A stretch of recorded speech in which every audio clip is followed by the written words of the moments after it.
and we're starting the NL East, which let's do a big picture first. The over-unders in the National League are very, very difficult because there's so many teams bunched up with the same number. I mean, you really, it's everywhere from 84 to 89. I mean, there's so many teams that are in that category.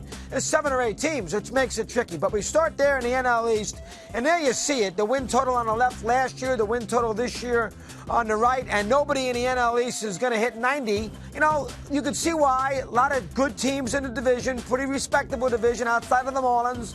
A lot of cannibalism. They're going to basically beat each other up for the whole season, and that is one reason why it's tricky to put somebody over 90 based on the idea that with the Mets and the Phillies and the Nationals and, Atlanta, who won the division last year, it's hard to think that anybody's going to run away and win 95 games. So that is why everything here is bunched up. I'll give you a theory when I show you the numbers. 89, 89.5, 85.5, 86.5. The Marlins at 63 last year, same number. They'd be pesky, the Marlins. You can't play them because you can't watch them 162 games. So you can't play them, but that is the number at 63. That's the NL East. The NL Central, and I'll break down all these things here. I'm going to do a little different than I did yesterday. The NL Central is the same sort of thing as the NL East is because obviously you got the 3 at the top, Cardinals, the Cubs, and Milwaukee dropped a little bit to 86.5. Moustakas at second base, as you know. And then, of course, the bottom 2 teams, Pittsburgh, they'll be competitive. Last year they won 82, more than you thought. And Cincinnati, big jump for the Reds and the Padres, as you'll see. Reds last year in the mid-60s, this year all the way up into the high 70s.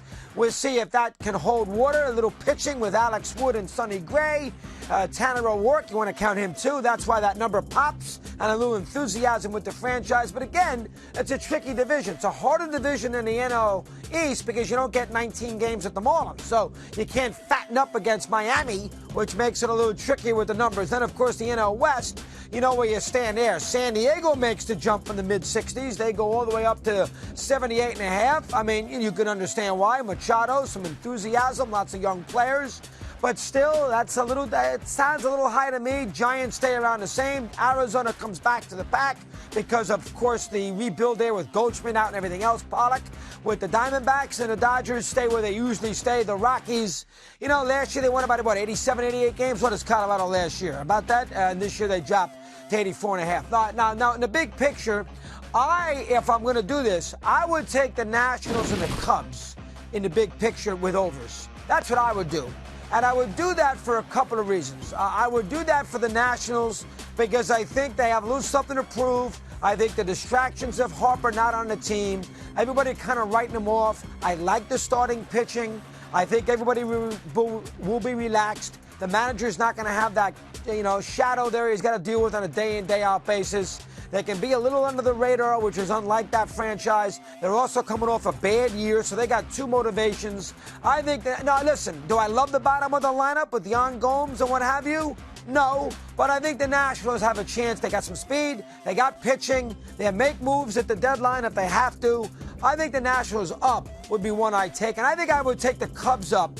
Tyler Kepner wrote a good story about the Cubs. No, it was our buddy Joel Sherman wrote a good story about the Cubs in the New York Post this week about how there's some motivation there because everybody has written them off. I told you for a long time ago, you can't go by Pacoda. That's ridiculous. They had him at 80 or whatever it was. Cubs are much higher. But I think the Cubs can win 90 games. I mean, you got to figure that Darvish will give them a little something. They have Hamels for the whole year. Lester's still good. Hendricks. They have some pitching. I'm not worried about the bullpen. They have some starting pitching. And with Bryant and with Schwarber, maybe a little better. With, obviously, Baez. You look there at Rizzo. There's some offense there. Madden last year, a little motivation for him. I don't think he's worn out his welcome. I can see the Cubs. Everybody doesn't think they're that great a team. They didn't make any moves in the offseason for the most part outside of making sure they kept Hamels. I can see the Cubs being north getting a 90. You look to see if they can win 90. I can see the Cubs winning 90 and the Nationals winning 90. Now, as far as an under is concerned, I'll be fair here and not give you 3 overs. I would say under San Diego. I think that's asking a lot to jump up a dozen ball games. I understand that Machado will give them a presence in the lineup.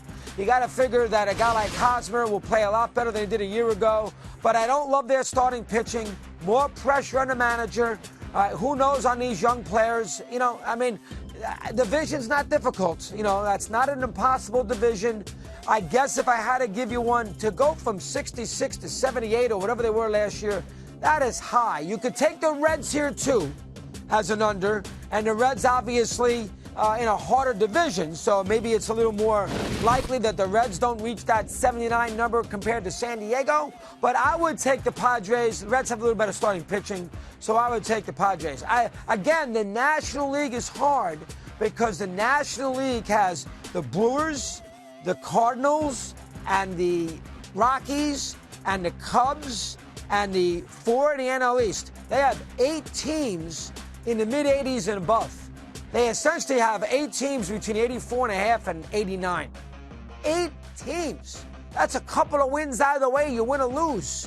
That is very, very tricky with the only 8. Then you got 3 or 4 teams that are around the same number in the upper 70s. You know, like the Reds, the Padres, you know, to a certain degree, Arizona, Pittsburgh. So that's a problem, too. But the 8 teams in the mid-80s to 90 is tricky. I would go over Nats, over Cubs. If I had to take an under, I would probably take under San Diego. So that is where we put the template on this Wednesday program. We did the American League yesterday. We did the NL today. We're looking for good topics. We don't want to do all the division previews and all this nonsense that we will do predicting who's in, who's out. You can't do it 15 days before the regular season. Can I at least see who's at first base for the Mets before I think what they're going to do in the NL East?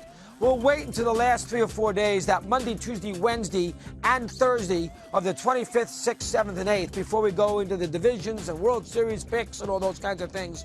Right now, we'll sort of give you overviews as far as spring training is concerned.